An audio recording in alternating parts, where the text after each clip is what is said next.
Hey guys, quickly before the video starts, can you please watch to the end just so you can hear out my entire opinion and not just some of the edits that I say for the purpose of comedic value. So that's all I request from you guys. So yeah, enjoy the video. Furries know how to party. That's all I really gotta say. People look at us and they're like, oh, what a bunch of losers, you know, they probably just sit inside all day and jerk off to furry porn or looking at images of fuzzy animals. You know, they don't know how to get down. Furries know how to party. Bro, anybody who wants to party with a furry is literally insane. That's all I'm saying. Like, they are literally insane. He is dressed like Logan Paul's parrot, Maverick. Like, if this dude doesn't look like Maverick, I don't know what does, man.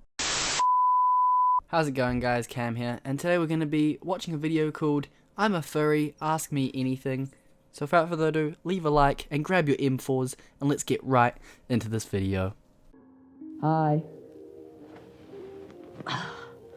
I'm Bo, and I'm a fursuit maker in the furry fandom, and I'm here to answer questions about the furry community.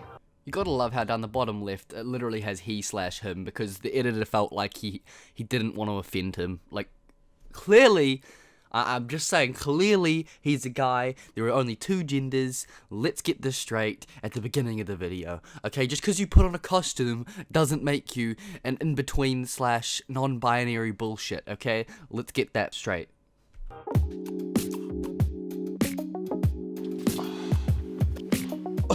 I'm sorry, I just see the foot. I got scared. Man, I have a ton of questions, but where did it start? Like, how old were you, I guess, when you found out? Like, you looked at Tony the Tiger and you were like, you know what? Like, where did it start? Damn, What was it? Tony the Tiger kind of thick. I don't know. Oh God, I think I was like 12. I was just browsing YouTube and I saw a bunch of furries dancing and I was like, dang, I want one of those. Alright, so in a nutshell, he basically was watching YouTube one day when he was 12 years old, sees a furry and he goes, you know what, I'd like to get bullied at school. And so that's exactly what he decides to go out and do. He goes and buys himself a furry costume and he starts dressing up as Tigger from Winnie the Pooh. So yeah, that's how the story originated. I think we could all answer that one for him. And so I made one and I just haven't stopped ever since. Oh, okay, you just made it. It wasn't like... Yeah, and now I do it for a living. Oh, okay. I mean, yeah, get to the bag, I guess. You can literally tell by the way this dude said that he doesn't approve of it, but he's like, I mean, shit, money's money. He's like, oh, well, get to the bag. I mean, like, he's just lost for words at that point. Bag secured.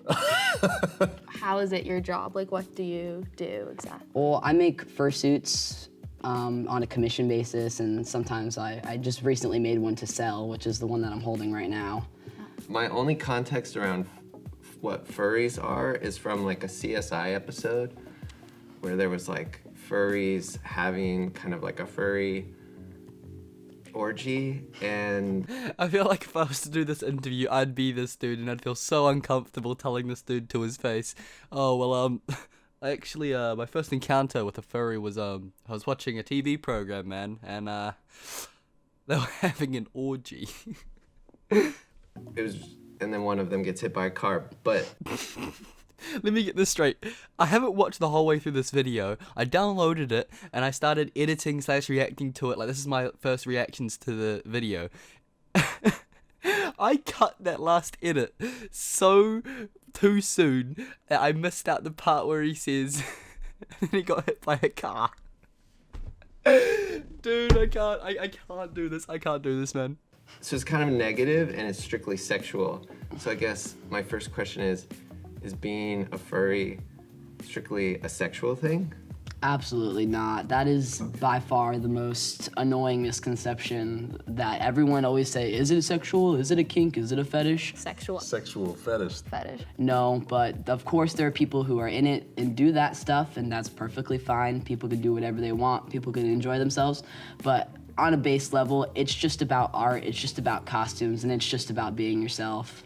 What would you say is like the worst criticism, I'll say, that you've probably gotten for like your hobby? The most irking thing is when people just kind of disregard all of the creative individuals and talented individuals that make this art, make these costumes, and make everything. Alright, boys, he actually does have a point. Like, people do spend time making these costumes and stuff, and if this dude made his own costume, man, that's pretty impressive.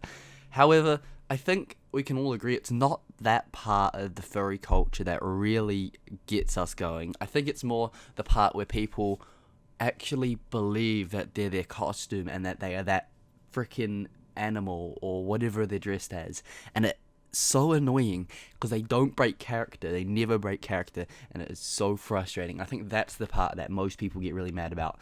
However, like I can appreciate like the work that went into that, because that looks like it's some insane work. But literally, man, it's more the people who take it too far that ruin your culture. That's what I think. And just kind of chalk it up to all being a sexual thing. It's like, it's really unfair to say that it's a sexual thing in its entirety, but unfortunately that's how it gets portrayed very often in the media. How does your family feel about you being a furry? My family is very supportive. They've taken me to conventions. They were actually the ones to tell me to start making costumes as a young child. And that they're pretty much what enabled me to get into it and to continue doing this. Love that. Okay. You know what? Good on him for doing what he likes to do, I guess, and making his costumes for other people and all that. And the thing is, this dude seems relatively normal. He doesn't seem like one of those hardcore furries, like some of the ones you see from like Crime Watch Daily or whatever it is, where Chris Hansen is interviewing some kind of furry dude who enjoys little kids while dressed as a furry, some kind of weird kink like that. Those people kind of ruin it for them, I think. This dude just seems kind of normal. And yeah, on that note, I think I'm going to end the video, just because there's not much more I can make fun of without crossing a line. No. Honestly, it's more like I've kind of educated myself, you know? The more you know. Anyway, boys, I hope you guys don't bring any hate towards the furries, because these dudes seem relatively normal. I mean, sure, you can hate on the ones who do all that pedophilia shit and all the bad end of furries, but try not to hate on them as a collective and just hate on the singular people who ruin the culture. I think that's probably what I've taken away from this video. So if you guys did enjoy, please leave a like, subscribe, and yeah, see you guys next time. Peace.